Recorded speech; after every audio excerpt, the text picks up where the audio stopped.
అందరికీ నమస్తే. శ్రీ కొమ్మూరి సాంబశివరావు గారు రచించిన మరొక మంచి నవల శీర్షిక ఎవరికీ చెప్పక. 10వ భాగం. నాకు ఎవరు వద్దు, నువ్వు వద్దు, కళ్యాణి వద్దు, లలిత వద్దు, చదువు వద్దు, చస్తాను, అప్పుడు గాని నాకు శాంతి ఉండదు అన్నాడు. అతను గొంతు బొంగురుపోయింది. అతనికి తెలియకుండానే కళ్ళల్లోంచి నీళ్లు కారాయి. సిగ్గేసి దిండు కానించి మొహం పెట్టుకుని పడుకున్నాడు. ఏమిటి మూర్తి, ఎందుకీ సెల్ఫ్ పిటీ? నిన్ను వదల్లేక ఆడవాళ్లు నీ వెంట పడితే గర్వపడాలి కానీ అంటూ అతని దగ్గరికి వెళ్ళి తల నిమిరింది. అమ్మ, అక్క చెల్లెళ్ళు ఉంటే నన్ను ఈ ఆడవాళ్ల నుంచి కాపాడేవాళ్లేమో. ఆపేక్ష అనురాగం కోరి నేను చెయ్యి చాపితే వాంఛ ఆవేశం చూపుతున్నది ప్రతి ఆడది, ఆఖరికి 50 ఏళ్ల విశాలాక్షి కూడా. అతని కళ్ళు తుడిచింది రత్న. నువ్వు అందగాడివి కావని ఎవరంటున్నారు? మూర్తి, నీలో ఏదో గొప్ప ఆకర్షణ ఉంది. ఎందుకు ఇలా దిగులు పడతావు చెప్పు అంటూ అతన్ని లేతగా ముద్దు పెట్టుకుంది. ఇలా రహస్యపు బతుకు ఎన్నాళ్ళని బ్రతకగలను?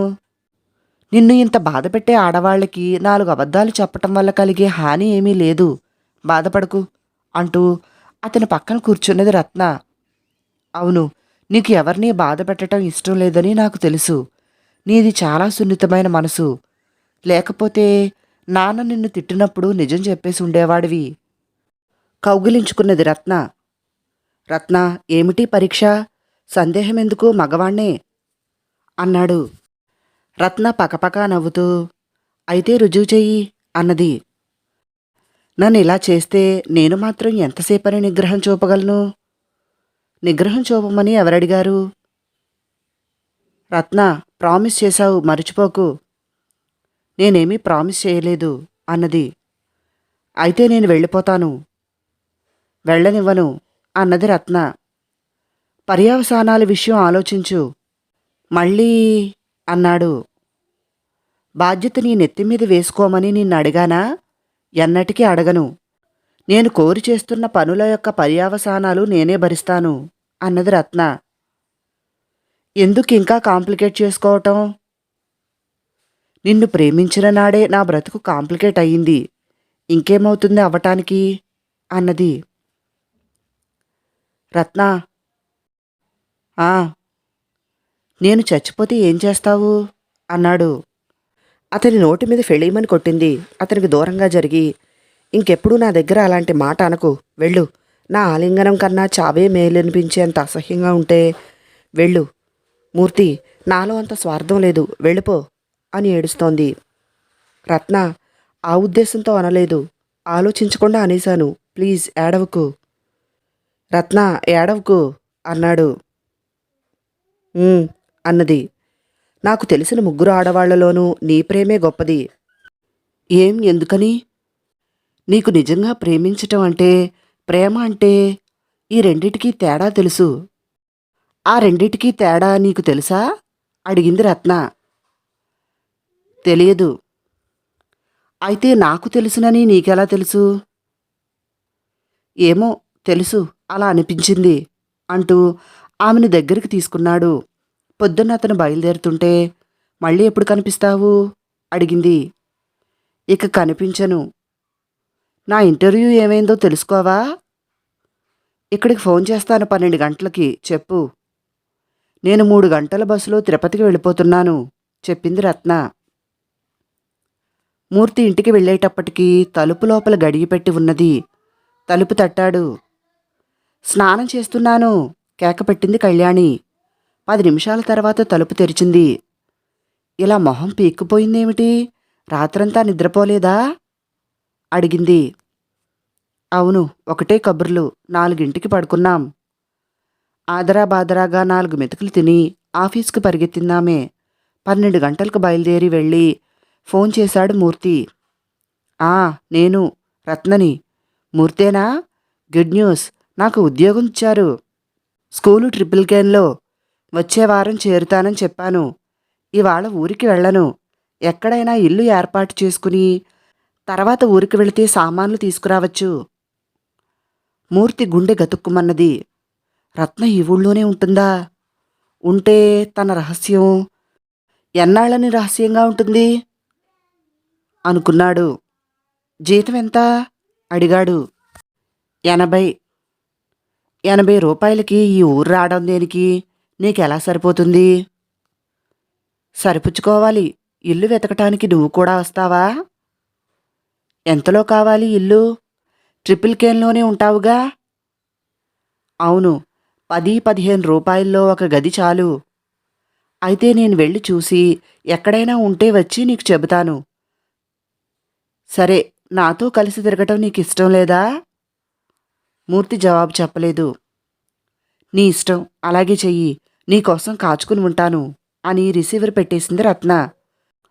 మూర్తి ట్రిపుల్ కెన్ వెళ్ళాడు. ఒక కిళ్ళీ కొట్టులో, ఒక రిక్షా అతన్ని, ఒక టీ కొట్టులోనూ విచారించాడు. చివరికి ఒక ఇల్లు దొరికింది. పెద్ద ఇంట్లో ఒక భాగం, ఒక గది, ఒక చిన్న వంటగది. 15 రూపాయలు అద్దె. కాగితం మీద అడ్రస్ రాసుకుని సాయంకాలంలోగా వచ్చి అడ్వాన్స్ ఇస్తానని చెప్పాడు. అక్కడి నుంచి తిన్నగా రత్న ఉన్న హోటల్కి వెళ్ళి వెంటనే వెళ్ళి అడ్వాన్స్ ఇచ్చి తాళం తీసుకునిరా చెప్పాడు. నువ్వు వచ్చి ఇల్లు చూపించవు? అతను ఇబ్బందిగా చూశాడు. ఇంటికి వెళ్ళాలి రత్న. కళ్యాణి వచ్చే టైం అయింది. త్వరగా రమ్మన్నది. ఇవాళ ఏ కారణమూ చెప్పటానికి వీల్లేదు అన్నాడు. మూర్తి ఇంటికి వెళ్ళిన కాసేపటికి కళ్యాణి వచ్చింది. రోజంతా నిద్రపోయావా? చాలా బద్ధకంగా కనిపిస్తున్నావు అన్నది. అతను నవ్వి ఊరుకున్నాడు. అన్నం తిన్న తర్వాత అలా నడిచి వస్తానని చెప్పి బయటికి వెళ్ళి రత్నకి టెలిఫోన్ చేశాడు. అడ్వాన్స్ ఇచ్చి ఇల్లు తీసుకున్నాను. రేపొద్దున్న తిరుపతికి వెళుతున్నాను. సామానులు తీసుకుని చిట్టితండ్రితో సహా ఆదివారం వస్తాను. నువ్వెప్పుడొస్తావు? వీలు చూసుకుని వస్తాను అన్నాడు. ఆదివారం రత్న మద్రాసుకు వచ్చేసింది. ఎప్పుడైనా 10-15 రోజులకొకసారి రత్న ఇంటికెళ్ళి అరగంట సేపుండి వచ్చేస్తున్నాడు మూర్తి. రత్న కూడా ఉండమని బలవంతం చేసేది కాదు. రత్న మద్రాసుకు రావటం వల్ల తనకి చాలా చిక్కులు ఏర్పడతాయని భయపడ్డాడు మూర్తి. అటువంటి చిక్కులు కలిగించినందుకు ఆమె మీద గౌరవము, విశ్వాసము పెరిగాయి అతనిలో. లలితకి అప్పుడప్పుడు ఉత్తరాలు రాస్తున్నాడు. లలితకి, నేను లక్నో వచ్చి 3 నెలలైంది. చిన్న ఉద్యోగం దొరికింది. ఎన్నాళ్ళు ఉంటుందో తెలియదు. ఈ ఉద్యోగమైనా స్థిరమైతే నిన్ను తీసుకురావచ్చు. మూర్తి ఇలా అబద్ధాలు రాసేవాడు. ఉత్తరాలు మద్రాసు నుంచే రాస్తున్నాడని ఆ పల్లెటూరి పిల్ల తెలుసుకోలేదని అతని ధైర్యం. ఏఎంఐఈ పాస్ అయ్యాడు. ఇప్పుడు మూర్తి ఇంజనీర్. అబ్బా, నీ కోరిక నెరవేరింది. ఈ డిప్లొమా కోసం ఎంత కష్టపడ్డావు అన్నది కళ్యాణి అతన్ని గట్టిగా ముద్దు పెట్టుకుంటూ. ఇంతకాలం పరీక్ష పాస్ అవ్వాలనే దీక్షతో జీవితం సాగించాను. పాస్ అయ్యాను. ఇప్పటికేం చేయాలి? ఉద్యోగం చేసి డబ్బు సంపాదించాలా? మరి లలిత విషయం ఎంతకాలమని మోసం చేయగలడు? నిజం తెలిస్తే కళ్యాణి ఏం చేస్తుంది? రత్న ఎప్పట్లాగే ఎప్పుడూ ఇంత మంచిగా ఉంటుందా? ఎప్పుడైనా కోపం వచ్చి ఇలాంటివన్నీ ఆలోచించకూడదనుకున్నాడు. ముందు ఏం జరుగుతుందో ఆలోచించి ఇప్పుడు తన మనసు పాడు చేసుకోవటం దేనికి? జరిగేదే జరుగుతుంది అనుకుని ఉద్యోగం కోసం ప్రయత్నాలు చేయటం ప్రారంభించాడు. నిన్న విశాలక్ష్మిని చూశాను అన్నది రత్నం ఒక రోజున. ఎక్కడా అడిగాడు మూర్తి. ఆమె ఇంటికి వెళ్ళాను. ఎందుకెళ్ళావు అడిగాడు కోపంగా. కబురు పంపింది, వెళ్ళాను. పాపం, జాలేసింది. ఎవరి మీద జాలేసింది? విశాలాక్షి మీద జాలా? అవును. అలా బ్రతికిన మనిషి ఎలా అయిపోయిందనుకున్నావు? ఎలా అయిపోయిందేం? బికారయిందా అన్నాడు. బికారు కాలేదు, కానీ చాలా జబ్బుగా ఉంది. ఏడుస్తుంది. ఇప్పుడు చింతిస్తుంది నీకు చేసిన అన్యాయానికి. అందుకే తనకి ఈ గతి పట్టిందనుకుంటోంది. నిన్నొకసారి చూడాలట. అతను మొహం చిట్లించి, దాని విషయం నువ్వు నాకు చెప్పక అసలు నువ్వు ఆ ఇంటికి వెళ్ళావంటేనే నాకు కోపంగా ఉంది. కాదు మూర్తి, అప్పటి విశాలాక్షి కాదు, చాలా మారిపోయింది. పాపం, ఒకసారి వెళ్ళి చూడు. రత్న, విశాలాక్షి లాంటి దాన్ని చూసి జాలిపడే విశాల హృదయం నాకు లేదు అన్నాడు పళ్ళు కొరుకుతూ. మూర్తి, నేను చెప్పే మాట విను. అందువలన నీకు ఆమెను చూసినందువలన నీకు అపకారం జరగదు. కారణం ముందే చెబుతున్నాను. రమ్మంటే నేను కూడా వస్తాను. ఎందుకు విశాలాక్షి కోసం నీకీ తాపత్రయం? విశాలాక్షి కోసమేం కాదు, నీ బాగు కోరి చెబుతున్నాను. ఏమిటా బాగు? వెళ్ళి చూడు. మళ్ళీ ఇంకోసారి ఇంకో దొంగతనం నా మీద బనాయించేందుకా? మనిషి పూర్తిగా మారిపోయిందని చెప్పాను కదా. నువ్వు వచ్చేటట్లయితే ఇప్పుడే వెళదాం, పద. నేను రాను. నీ ఇష్టం అన్నది రత్న. కాసేపు ఏవో కబుర్లు చెప్పుకున్నారు. అతను బయలుదేరబోతూ, దానింటికెళితే నాకేదో ఒరుగుతుందన్నావు, ఏమిటది? నువ్వు వెళ్ళకపోతే ఎలా తెలుస్తుంది మరి? విశాలాక్షికి ఏమిటి జబ్బు? వెళ్ళి చూడు, నీకే తెలుస్తుంది. సరే, నువ్వు వస్తావా? రమ్మంటే వస్తాను. ఇప్పుడేనా? ఇప్పుడే వెళదాం. చిట్టి తండ్రిని పక్కింటావిడికి అప్పచెప్పి క్షణంలో వస్తాను. నేను వెళ్ళి బస్టాప్ దగ్గర ఉంటాను అన్నాడు మూర్తి. రత్న నవ్వి, నాతో రోడ్డు మీద నడవటం నీకు ఇష్టం లేదు కదూ? అవునులే, కళ్యాణి చూస్తే చిక్కే అన్నది. చీకటి పడుతూ ఉండగా గాంధీనగర్ టెర్మినర్లో బస్ దిగారిద్దరూను. 3 ఏళ్లయింది మూర్తి ఆ ప్రాంతాలకి వెళ్ళి. పాత విషయాలన్నీ జ్ఞాపకం వస్తున్నాయతనికి. రత్న కాలింగ్ బెల్ నొక్కింది. యూనిఫామ్లో ఉన్న 50 ఏళ్ల నర్సు తలుపు తెరిచింది. రత్న తన పేరు చెప్పింది. కూర్చోండి, చెబుతాను అని నర్సు మేడ మీదకి వెళ్ళింది. 10 నిమిషాల తర్వాత నర్సు తిరిగి వచ్చింది. వెళ్ళండి, మీకు తెలుసుగా ఆమె గది అన్నది రత్నతో. రండి అన్నది విశాలాక్షి హీనస్వరంతో. చాలా మారిపోయింది ఆమె కంఠస్వరం. తలుపులు తెరుచుకుని ఇద్దరూ లోపలికెళ్లారు. తలుపుకి అవతల నల్లని తెర ఉండటం వల్ల తలుపు తెరిచినా గదిలోనికి వెలుగు రావటం లేదు. కిటికీలన్నీ మూసేసి ఉన్నాయి. గదిలో వెలుతురు లేదు. అంతా చీకటి. సాంబ్రాణి, ఊదుకడ్డీల వాసనతో పొగ. తలుపు పక్కనే కుర్చీలున్నాయి, కూర్చోండి అన్నది విశాలాక్షి. మూర్తి కళ్ళు చిట్లించి చూశాడు. గదిలో ఒక గోడకి వరుసగా పటాలు తగిలించి ఉన్నాయి. వెంకటేశ్వర స్వామి, సుబ్రహ్మణ్య స్వామి, సాయిబాబా, రామకృష్ణ పరమహంస, రమణ మహర్షి, అరవిందయోగి మసక మసకగా కనిపించాయి చీకట్లో. విశాలాక్షి తెల్లని చీర కట్టుకున్నది. తల మీద ముసుగు వేసుకున్నది. వీపు తలుపు వైపు పెట్టి మొహం పటాల వైపు తిప్పి కూర్చున్నది. మూర్తిని పిలుచుకువచ్చాను అన్నది రత్న. విశాలాక్షి నిట్టూర్పు వదిలింది. వస్తాడనుకోలేదు, మంచివాడు. నేను చేసిన ద్రోహం మరిచిపోయి నన్ను క్షమించాడన్న మాట. ఏడుస్తోంది. అంత మాట ఎందుకు? తాత్కాలికమైన ఆవేశంలో తప్పులు చేస్తారందరూ అన్నాడతను. మూర్తి, మనం చేసే పాడు పనులకి, తప్పుడు పనులకి, పాపాలకి ఎప్పుడో ఇంకొక జన్మలో శిక్ష అనుభవిస్తామనుకోవటం పొరపాటు. ఈ జన్మలోనే మనం చేసే ప్రతి మంచి పనికి మంచి, ప్రతి చెడ్డ పనికి చెడు కలుగుతుంది. మీ ఆరోగ్యం బాగాలేదా? ఏం జబ్బు అడిగాడతను. ఆ విషయం ఎందుకులే, కళ్యాణి ఎలా ఉంది? బాగానే ఉంది. కళ్యాణిని కూడా తీసుకురావాల్సింది. అవునులే, ఆడది సులభంగా ఇంకొక ఆడదాన్ని క్షమించలేదు. నువ్వు ఏఎంఐ పాస్ అయ్యావటగా, ఉద్యోగం కోసం ప్రయత్నిస్తున్నావా అడిగింది విశాలాక్షి. అవును. సొంతంగా కాంట్రాక్టులు చేయరాదు? అతను మాట్లాడలేదు. ఆమెతో డబ్బు లేదని చెప్పటం ఇష్టం లేదు. నేను ఇక ఎంతకాలం బ్రతుకుతానో తెలియదు. బతకాలని ఆశ లేదు నాకు. నా ఆస్తికి వారసులెవరూ లేరు. అందుకని నేను బ్రతికినంతకాలం నాకు కావలసింది అట్టే పెట్టుకుని మిగతాది ఇచ్చేస్తున్నాను. అతను మౌనంగా ఉండిపోయాడు. నీకు 50,000 రూపాయలు ఇస్తే తీసుకుంటావా? మూర్తికి వెనకటి విషయం, విశాలాక్షి తనకి 1000 రూపాయలు ఇచ్చిన విషయం జ్ఞాపకం వచ్చింది. వద్దండి, ఉద్యోగం చేసి నాకు కావలసింది సంపాదించుకోగలను అన్నాడు. నువ్వు అసమర్థుడివని, సంపాదించలేవని కాదు, నా మనశ్శాంతికి, నేను చేసిన అన్యాయానికి పరిహారం అనుకో. డబ్బు ఇచ్చి నీ మీద కేసు పెడతానని భయపడుతున్నావా? నేనప్పటి విశాలాక్షిని కాదు మూర్తి. నువ్వు సుఖంగా బ్రతకాలని మనసారా కోరి ఇస్తున్నాను. రత్నకి కూడా 25,000 ఇస్తాను. ఇద్దరినీ తీసుకోమని కోరుతున్నాను.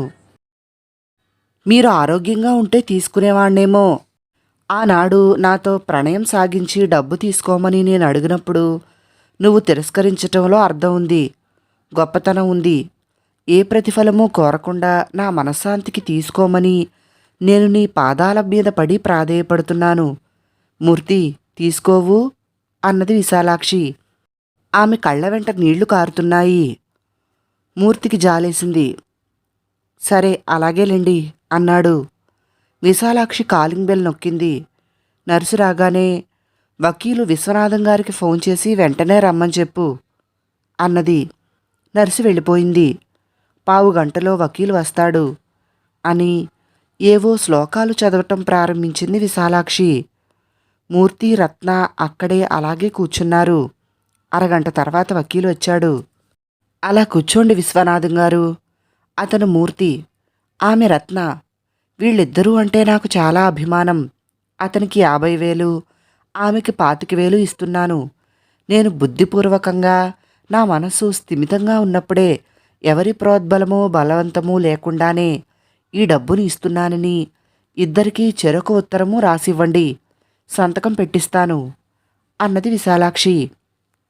వకీలు వెళ్ళి 15 గంట తర్వాత కాగితాలు తీసుకుని వచ్చాడు. నర్సు ఆ కాగితాలు విశాలాక్షికి ఇచ్చింది. ఆమె సంతకాలు పెట్టి ఇవ్వగానే నర్సు వాటిని కవర్లో పెట్టి రత్నకి, మూర్తికి చెరొక కవరు ఇచ్చింది. విశాలాక్షి అదో విధంగా నవ్వింది. నీ పక్కన గోడకి స్విచ్ ఉంది, దీపం వెయ్యి అన్నది. అతను స్విచ్ వేశాడు. విశాలాక్షి వీపు వాళ్ల వైపు తిప్పి నిలుచున్నది. అది వరకు చీకట్లో కనబడలేదు. విశాలాక్షి భర్త ఫోటో పెద్దది ఆమె మంచానికి ఎదురుగా గోడకి తగిలించి ఉన్నది. ఆ ఫోటోకి పెద్ద దండ. మూర్తి, పిలిచింది విశాలాక్షి. ఆ అన్నాడు. నెమ్మదిగా మూర్తి, రత్న కూర్చున్న వైపు తిరిగింది విశాలాక్షి. మూర్తి కళ్ళు తిరిగిపోయాయి. కడుపులో వేళ్లు పెట్టి కెలికినట్లయింది. ఆమెను చూడనూ లేడు, కళ్ళు తిప్పేసుకోనూ లేడు. మొహం నల్లబడిపోయింది. ఏదో తినేసినట్లు ముక్కు చప్పిడైపోయింది. పళ్ళన్నీ ఊడిపోయాయి. కళ్ళు కనబడినంతగా కనురెప్పలు ఉబ్బిపోయి ఉన్నాయి. చెంపల మీద గోళీలంత కాయలు. వికృతంగా, అసహ్యంగా, భయంకరంగా ఉంది. ఆర్పేయి, త్వరగా దీపం ఆర్పేయి అరిచింది. మూర్తి కదల్లేకపోయాడు. రత్న దీపం ఆర్పేసింది. మూర్తి, చూశావా, భగవంతుడు నాకు విధించిన శిక్ష ఎంత ఘోరమైనదో.